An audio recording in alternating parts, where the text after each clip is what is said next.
जय गुरुदेव। मैं सुजीत धार्मिक ज्ञान A to Z में आपका स्वागत करता हूँ।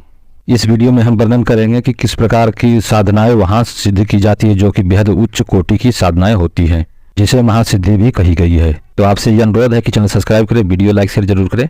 एक योगिनी के द्वारा उड़ाकर उनको एक गुफा में ले जाया गया था, अरविंद और मृगाक्षी को। आधी रात बीत गई थी, दोनों गुफा के बाहर सो गए। प्रातःकाल जब आंखें खुली तो सूर्य उगने की तैयारी कर रहा था। हम जल्दी से नहा धोकर तैयार खड़े हुए और कपड़े बदल कर बैठे ही थे कि यह योगिनी गुफा में आ पहुंची जिसने कल हमें यहाँ छोड़ गया था। अरविंद जी लिखते हैं, उन्होंने कहा, रात को तुम्हें बाहर घूमने की क्या जरूरत थी। खैर, जो भी हो गया सो हो गया। मुझे वापस उसी जगह जाना जरूरी हो गया था। मैं थोड़ा थोड़ा अपराध बोध अनुभव करने लगा था कि बिना पूछे बाहर नहीं जाना चाहिए था, परंतु मैं अपने आप को किसी बंधन में नहीं रखना चाहता था, मुक्त होकर विचरण करना चाहता था। मैंने कहा, माँ, यह तिब्बत का गुहा क्षेत्र है जहाँ प्रत्येक का पहुँचना कठिन ही नहीं अपितु असंभव सा ही है। वास्तव में ही मैंने त्वांग मठ और उरुंग मठ का नाम सुना था, जीवन में सोचा भी नहीं था कि ऐसे स्थानों पर जाना संभव हो सकेगा। उरुंग मठ के बारे में तो सुना था कि यहाँ वे लामा साधना संपन्न करते हैं जो आगे चलकर धर्मगुरु बनते हैं और जो तंत्र के क्षेत्र में अद्वितीय होते हैं। इस पर योगिनी कहती है, तुम सही कह रहे हो। यहाँ पर अत्यंत महत्वपूर्ण साधनाएं संपन्न होती है जिनमें परकाया प्रवेश साधना, ब्रह्मांड विचरण साधना, हावी साधना, कादी साधना, अनंग वर्ष साधना आदि ऐसी कई साधनाएं हैं जो सर्वथा ज्ञात है। तुम सामान्य लोगों को तो इन साधनाओं के बारे में ज्ञान ही नहीं है। यह कुछ ऐसी साधनाएं भी होती है जिनके माध्यम से व्यक्ति हजारों वर्षों तक जीवित रह सकता है। ऐसी साधनाएं भी है जिनसे व्यक्ति की आयु स्वास्थ्य पर कोई प्रभाव नहीं पड़ता और सैकड़ों वर्षों तक तरुण यौवनमय बना रह सकता है। कामारू साधना के माध्यम से पुरुष को स्त्री या स्त्री को पुरुष कुछ ही क्षणों में बनाया जा सकता है। तारंग तंत्र के माध्यम से व्यक्ति अपने शरीर को 200 मीटर लंबा और चौड़ा, चाहे तो मच्छर के भी आकार छोटा दे सकता है। वायुपांग तंत्र के माध्यम से बिना गर्भ के भी बालक को जन्म दिया जा सकता है और उसे सभी प्रकार से सक्षम बनाया जा सकता है। धीरवान तंत्र के माध्यम से संसार की प्रत्येक वस्तु को और जो पदार्थ को प्राप्त किया जा सकता है और उसका उपयोग भी किया जा सकता है। द्रवान तंत्र के माध्यम से समस्त शक्तियों को अपने अधीन बनाया जा सकता है। मारण, मोहन, वशीकरण, उच्चाटन आदि की सर्वोच्च स्थिति प्राप्त की जा सकती है। कुक्टेश्वर तंत्र के माध्यम से मनुष्य को या स्त्री को किसी भी प्रकार का आकार दिया जा सकता है, चाहे तो वह पल में पशु या पक्षी भी बन सकता है और चाहे तो वह पुनः मूल रूप में आ सकता है। ज्वालामुखी तंत्र के माध्यम से पूरे विश्व में आग लगाई जा सकती है और प्रलय जैसी स्थिति बनाकर पहाड़ों को भी खाक किया जा सकता है।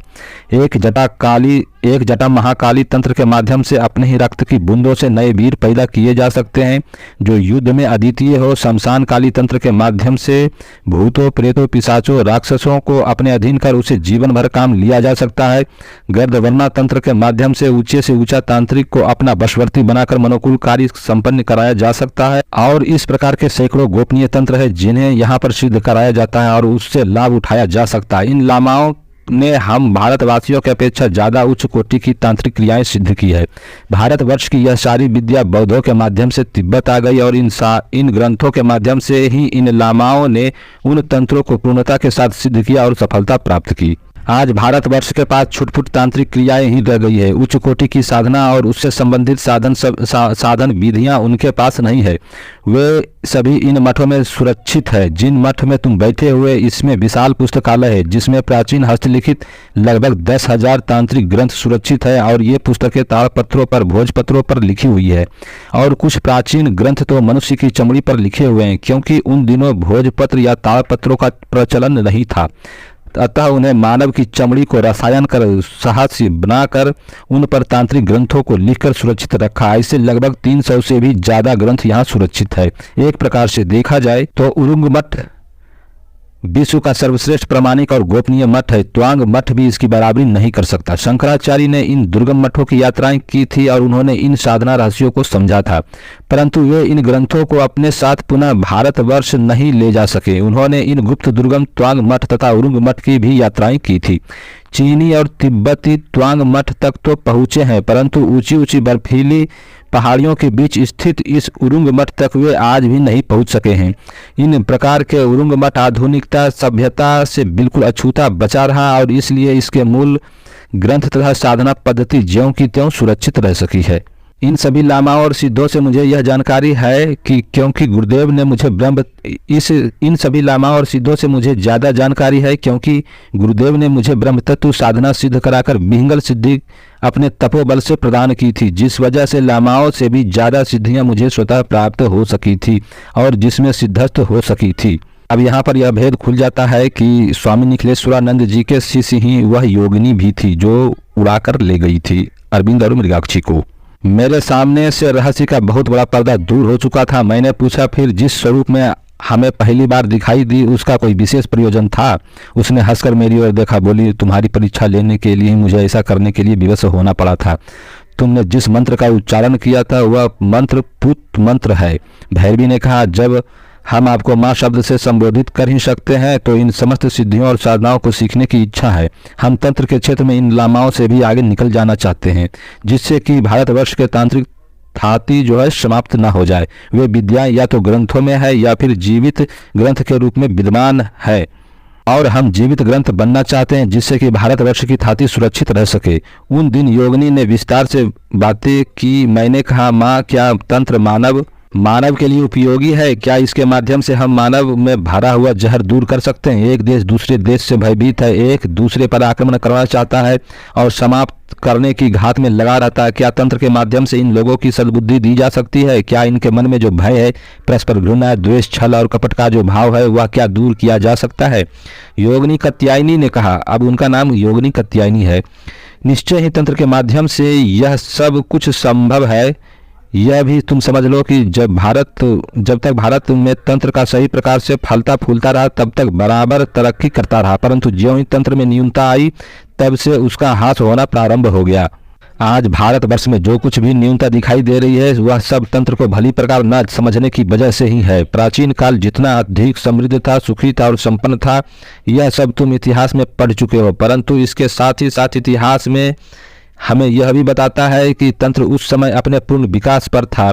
जब तक भारतवर्ष में तंत्र की पूर्णता के साथ पुनर्स्थापना नहीं हो जाएगी तब तक भारत में उन्नति होना असंभव है।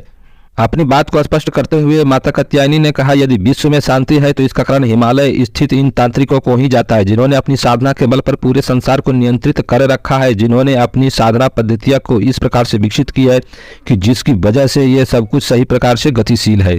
तंत्र जीवन की पूर्णता नहीं अपितु उसका श्रृंगार है। जीवन में जो कुछ न्यूनता है जो हमारे कार्यों के फलस्वरूप है, इस न्यूनता को केवल तंत्र के माध्यम से ही दूर किया जा सकता है।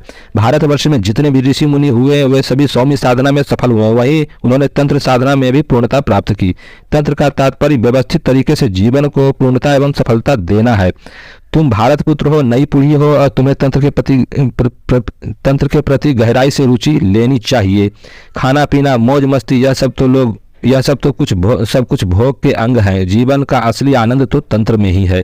फिर कात्यायनी ने कहा, यह हिमालय में कई ऐसे सिद्ध योगी हैं जो पिछले 1000-1200 वर्षों से केवल विश्व कल्याणार्थ साधना में रत है। उनका कोई व्यक्तिगत हेतु नहीं है, उनका स्वयं का कोई स्वार्थ या इच्छा नहीं। वे इन व्यक्तिक या सांसारिक इच्छाओं से बहुत ऊपर है। उनकी आंखों में विश्व कल्याण की भावना है।